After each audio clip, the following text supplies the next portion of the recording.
الحمد لله رب العالمين، الصلاة والسلام على أشرف الأنبياء والمرسلين، سيدنا ونبينا وحبيبنا وشفيعنا ومولانا محمد وعلى آله وصحبه أجمعين.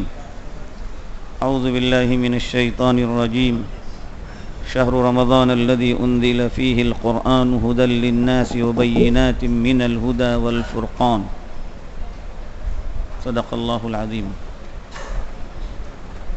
بزرگان محترم، بھائیوں اور دوستوں، شعبان کے آخری ہفتے میں ہم لوگ چل رہے ہیں، اور شعبان کے بعد جو مبارک اور مقدس ترین مہینہ ہمارے اوپر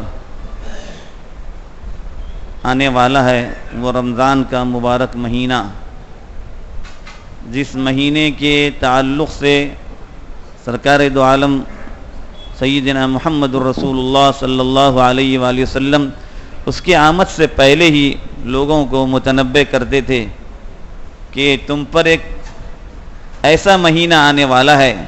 اور پھر اس مہینے کی اللہ کے نبی صلی اللہ علیہ وسلم نے مختلف احادیث میں بڑی خصوصیتیں اور بڑی فضیلتیں بیان کی.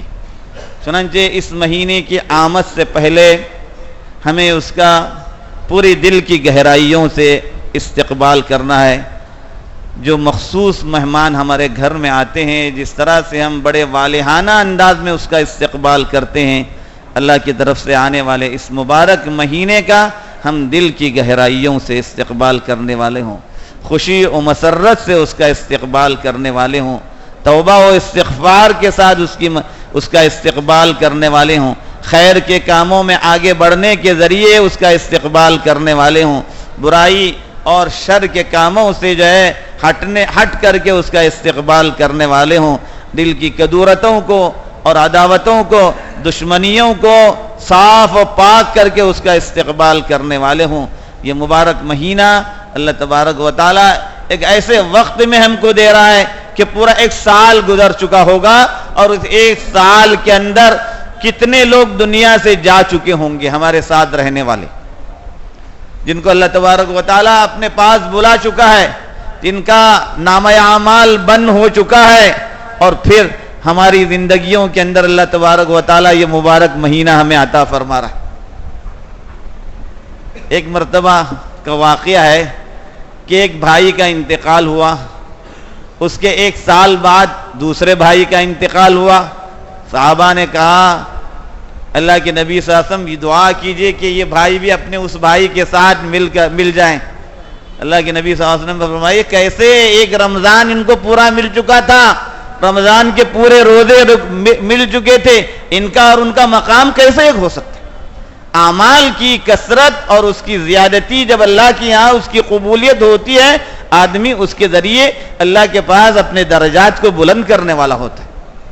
اللہ تعالیٰ نے ایسے وقت میں ہم کو یہ رمضان عطا کیا کہ کچھ لوگ سعادت مندی سے نکل کر کے شقاوت میں داخل ہو چکے ہیں، کچھ لوگ شقاوت سے نکل کر کے سعادت مندی کی طرف آ چکے ہیں.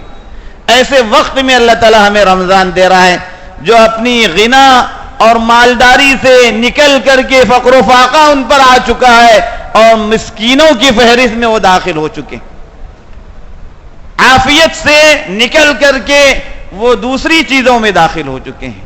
تو جن کو اللہ تبارک و تعالیٰ نے یہ سب چیزیں دی ہیں، صحت کے ساتھ، عافیت کے ساتھ، اللہ تعالیٰ اس مبارک مہینے کو ہمیں عطا کر رہا ہے. تو اس مبارک مہینے کا ہم جو ہے پورے طور پر والہانہ استقبال کرنے والے. رمضان کے مبارک مہینے کا استقبال خیر کے کاموں میں آگے بڑھنے کے ذریعے ہوتا ہے. آنے سے پہلے سے اس کا استقبال خیر کے کاموں میں آگے بڑھنے کے ذریعے ہوتا ہے. بزرگوں اور بھائیوں، اس مبارک مہینے کی بہت سی فضیلتیں بیان کی گئی ہیں، بہت زیادہ خصوصیتیں بیان کی گئی ہے. اللہ نے اس مبارک مہینے کو اس امت کو جو عطا کیا ہے، یہ بھی اس امت کی خصوصیت ہے. پورے رمضان کے روزے اللہ تعالیٰ نے صرف اس امت کے لیے فرض کیے. پرانی امتوں پر اس طرح سے پورے رمضان کے روزے فرض نہیں تھے. جس طرح سے 5 وقت کی نمازیں صرف اللہ کے آخری نبی کی امت پر فرض کی گئی ہیں، اسی طرح سے رمضان کے روزے بھی، اس مبارک مہینے کے روزے بھی اللہ تبارک و تعالی نے اپنے آخری نبی کی امت پر فرض فرمائے۔ اسی لیے اللہ کے نبی صلی اللہ علیہ وسلم نے فرمایا من صام رمضان ایمانا واحتسابا غفر له ما تقدم من ذنبه، جو رمضان کے مبارک مہینے کے روزے ثواب کی امید میں ایمان کی حالت میں رکھتا ہے، اللہ اس کے پچھلے گناہوں کو بخش دیتے۔ اور یہی حال آپ نے قیام رمضان کے متعلق فرمایا، تراویح کے متعلق من قام رمضان ایمانا واحتسابا غفر له ما تقدم من ذنبه، جو اللہ کے حضور نمازیں پڑھتا ہے، رات کا قیام کرتا ہے ایمان اور ثواب کی امید کے ساتھ، اللہ تعالیٰ اس کے پچھلے گناہوں کو بخش دیتے ہیں۔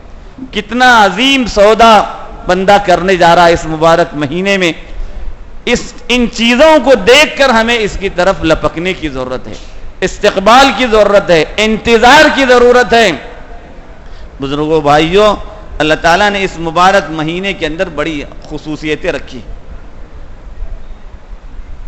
فرمایا کہ جو ہے اس مبارک مہینے کے اندر جو روزہ رکھتا ہے، اللہ کو اس بندے کے روزے کی خوشبو اس کے منہ سے جو نکلتی ہے وہ مشک کی خوشبو سے کہیں زیادہ اللہ تبارک و تعالیٰ کو پسند ہے۔ ہر رات اللہ تبارک و تعالیٰ جنت کو سنوارتے ہیں، ہر رات بندوں کی اللہ تعالیٰ اس مبارک مہینے میں مغفرت فرماتے ہیں، جنت کے دروازے اس مبارک مہینے کی خاطر کھول دیے جاتے ہیں۔ اللہ کے فرشتوں کو حکم دیا جاتا ہے کہ جنت کے تمام دروازوں کو کھول دیا جائے، فلم یغلق منها باب، کوئی دروازہ جنت کا کوئی گیٹ بند نہیں ہوتا، کھلا رہتا ہے، استقبال ہوتا ہے بندوں کا اللہ کی طرف سے، اور جہنم کے تمام دروازوں کو بند کر دیا جائے رمضان کے استقبال میں۔ فلم یفتح منها باب، جہنم کا کوئی دروازہ کھلا نہیں چھوڑا جاتا، جہنم کا کوئی گیٹ کھلا نہیں چھوڑا جاتا رمضان کے استقبال میں۔ پورے سال کے اندر اس کا جو ہے اس طرح سے اس کا انتظام کیا جاتا ہے۔ اللہ نے اس مبارک مہینے کے روزوں کو فرض کیا، اس مبارک مہینے کے اندر اللہ تبارک و تعالی نے ایک خصوصی عبادت تراویح کی شکل میں بندوں کو عطا فرمائی۔ اس مبارک مہینے کے اندر اللہ تعالیٰ بندوں کے اعمال پر اجر کو بڑا چڑھا کر دیتے ہیں۔ خود روزوں کے متعلق فرمایا بندے کا تمام عمل اس کا اپنا ہوتا ہے، لیکن روزہ بندہ صرف میرے لیے رکھتا ہے۔ حدیث قدسی کے الفاظ ہیں، فرمایا بندہ روزہ صرف میرے لیے رکھتا ہے، الا الصوم فانه لی وانا اجزی بہ، میں ہی اس کی جزا دوں گا۔ اور بعض لوگوں نے یوں پڑھا کہ وانا اجزا بہ، اس کا بدلہ میں خود ہوں۔ ایک روایت میں اس کی تشریح یوں فرمائی گئی کہ ہر عمل بندے کا جو ہوتا ہے اس پر 10 گنا سے 700 گنا بڑا چڑھا کر اللہ تعالیٰ اجر و ثواب عطا فرماتے ہیں، لیکن روزہ میرے لیے، میں خود اس کی ذمہ داری اپنے ذمے لیتا ہوں۔ یعنی اللہ اس سے بندوں کو بیان کرنا چاہ رہے ہیں کہ تم اس کو شمار نہیں کر سکتے اس کے اجر و ثواب۔ یہ اللہ کی طرف سے بندوں کے لیے ایک ایسا مہینہ آ رہا ہے جس مہینے کا استقبال اللہ کے نیک بندے بھلائی اور اچھائیوں کے ساتھ کرنے والے ہوتے ہیں۔ ہر آدمی کے استقبال کا اپنا اپنا انداز ہوتا ہے۔ کاروباری لوگ اپنے کاروبار کو سنوارنے کے لیے، اس کو بڑھانے کے لیے، اور نئے سے نئے مال کو دکانوں میں بھرنے کے لیے اپنے طور پر استقبال کرتے ہیں اس کا۔ ٹھیک ہے، اپنی روزی کا معاملہ ہے، لیکن اس میں پڑھ کر آدمی کو رمضان کے اعمال سے غافل نہیں ہونا چاہیے۔ خصوصاً 5 وقت کی نمازیں آگے پیچھے کر لیتے تھے، اوقات کچھ آگے پیچھے ہو جاتی تھی، جماعتیں چھوٹ جاتی تھی بقیہ دنوں کے اندر، لیکن اس ایک مبارک مہینے کے اندر اتنا تو ہم اہتمام کریں کہ ہماری جماعت کے ساتھ نماز ادا ہو، تکبیر اولیٰ کے ساتھ نماز ادا ہو۔ مشکل نہیں ہے، آدمی پہلے سے اپنے جو ہے انتظامات کر لے، اذان ہوتے ہی مسجد میں پہنچ جائے، تکبیر اولیٰ کے ساتھ اس کو آسانی سے نماز مل سکتی ہے۔ ایک مبارک مہینے کا جو ہے استقبال یہ ہوتا ہے، اس کا احترام اس طرح سے ہوتا ہے۔ سنتوں کی پابندی میں کوتاہی ہوتی تھی بقیہ دنوں کے اندر، رمضان کے مبارک مہینے کے اندر سنتوں کے اندر کوتاہی نہیں ہونی چاہیے. خصوصاً یہ رواتب جو نمازیں ہیں، فرض نمازوں کے آگے پیچھے والی جو نمازیں ہیں، ان نمازوں کے اندر بقیہ دنوں کے اندر ہو سکتا تھا آدمی کے اندر کوتاہیاں ہوتی ہوں تو ابھی سے اس کا اہتمام ہو کہ تکبیر اولیٰ کا ابھی سے اہتمام ہو، ہمیں تکبیر اولیٰ نہ چھوٹے امام کے ساتھ، ابھی سے جو اہتمام ہو کہ ہماری سنت نمازیں فوت نہ ہو جائیں. آدمی اس کا جب خیال رکھتا ہے، کوشش کرتا ہے، سب کچھ ہو جاتا ہے. ورنہ آدمی رمضان کے دن کو بھی بقیہ دنوں کے دنوں کی طرح سے گزارے تو کمال کی بات نہیں، کوئی فرق نہیں ہوا. بقیہ دنوں میں جتنی عبادت کرتا تھا رمضان میں بھی اگر اتنی ہی بات کر لے، کون سا بڑا کمال ہوا؟ آدمی کو کوشش یہ کرنی چاہیے. اسی لیے فرمایا گیا یا باغی الخیر اقبل، خیر کا کام کرنے والوں کو کہا گیا آگے بڑھو، اور شر کے کام کرنے والے، برائیوں کے کرنے والے سے کہا اقصر. اللہ یہ مبارک مہینے کے اندر جنت کو سنوارتے ہیں اور سرکش شیاطین کو قید میں ڈال دیا جاتا ہے. متعدد احادیث کے اندر اس کو بیان کیا گیا. جو شیاطین ہوتے ہیں اور جو جنات ہوتے ہیں، خاص طور سے لوگوں پر جو مسلط ہوتے ہیں، اللہ تعالیٰ ان کو جو ہے قید میں ڈال دیتے ہیں. اس قید میں ڈالنے کی کیفیت کیا ہو یہ اللہ تعالیٰ بہتر جانتے ہیں. روایات میں آتا ہے کہ رمضان کے دنوں کے اندر وہ کام ان سے نہیں ہوتا جو دوسرے دنوں کے اندر ہوتا ہے.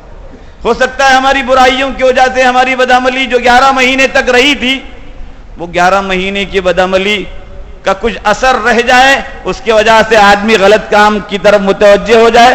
اگر آدمی نے سچے دل سے توبہ کر لی، استغفار کر لیا، اللہ سے معافی طلب کر لی، پھر تو سب کچھ ہو سکتا ہے. رمضان کا مبارک مہینہ قرآن کے ساتھ اس کو جو ہے بڑا واسطہ ہے. فرمایا شہر رمضان الذی انزل فیہ القرآن، مبارک مہینے رمضان کے اندر قرآن پاک کو اتارا گیا. اللہ تعالیٰ کی طرف سے قرآن پاک کا نزول آسمان دنیا پر رمضان کے مبارک مہینے میں ہوا. آغاز وحی کا ہوا رمضان کے مبارک مہینے میں. پھر جستہ جستہ تھوڑی تھوڑی آیات یا کچھ صورتوں کو اللہ کے نبی کے سینے قلب اطہر پر 23 سال کے عرصے میں جو ہے اتارا گیا تھا. تو بزرگوں اور بھائیوں، اس مبارک مہینے میں قرآن پاک کی تلاوت میں عام دنوں سے زیادہ ہم آگے بڑھنے والے. اپنا ماحول کچھ اس طرح سے بنا دیا جائے، گھر کا ماحول، محلے کا ماحول، مسجد کا ماحول کچھ اس طرح سے بنا دیں کہ ہم اس مبارک مہینے کی قدردانی کرنے والے ہوں، اس کے اندر ہم سے کوتاہی نہ ہونے پائے.